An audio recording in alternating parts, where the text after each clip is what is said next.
দেখুন, ভারতীয় জনতা পার্টি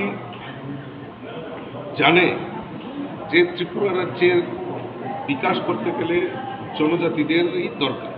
জনজাতির বিকাশের মাধ্যমে ত্রিপুরা রাজ্যের উন্নয়ন সম্ভব।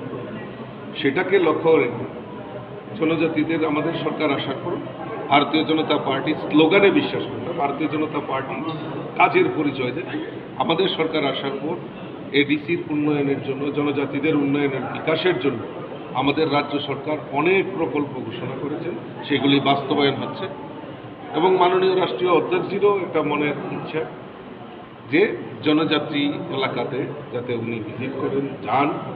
সেই কারণে আমরা এডিসি যে সদর দপ্তর রয়েছে কুমলুঙে জনসভা রেখেছি এবং আমাদের দৃঢ় বিশ্বাস যে আগামীকালকে যে জনসভা সেটা একটা বিশাল পরিমাণ ত্রিপুরা রাজ্যের একটা রাজনৈতিক সমীকরণের দিকে যাবে এবং আমার দৃঢ় বিশ্বাস 2023-এর যে আমরা নির্বাচনে যাচ্ছি তার এখান থেকেই শঙ্খনাদ হয়ে যাবে।